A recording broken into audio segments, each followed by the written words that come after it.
एक बार अयोध्या के राजा थे तो उन्होंने वशिष्ठ जी से कहा, वशिष्ठ जी कुल परंपरागत आचार्य रहे, तो उनसे कहा कि उनको गलित कुष्ठ था, जो सब जगह शरीर सड़ने लगता है, तो हो जाता है पूर्व पाप के अनुसार। तो वशिष्ठ जी से कहा, प्रभु ये क्या है, मैं चक्रवर्ती सम्राट हूँ पुण्य बल से, लेकिन ये तो उनका तुम्हारा पाप है, इसको भोगना पड़ेगा। तो बोले प्रभु कोई उपाय है?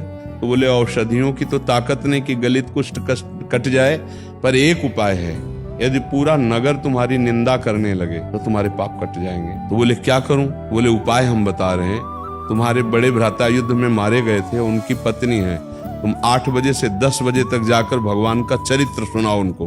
अब वो भावना ऐसी बनती चली गई, पूरे नगर में प्रचार प्रसार हो गया कि राजा गलत भाव से अपनी भाभी के पास 8 से 10 बजे रात्रि वहां भगवत चर्चा वशिष्ठ जी की आज्ञा सुना, फटाफट उनका कुष्ठ नष्ट होना शुरू हो गया, केवल नाक में रह गया।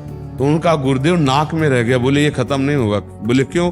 बोले ये हमारे हिस्से का है, हम निंदा करेंगे नहीं, क्योंकि हम जानते तुम्हें किस लिए भेजते, इसलिए नाक का गलित कुष्ठ। और फिर पूरी सभा को बुला करके बताया उनकी कि ये जो माता की तरह भाव रखते हैं और 8 से 10 बजे तक मेरी आज्ञा से कथा, तो उनका गलित कुष्ठ भी खत्म हो गया और उनकी निंदा भी खत्म।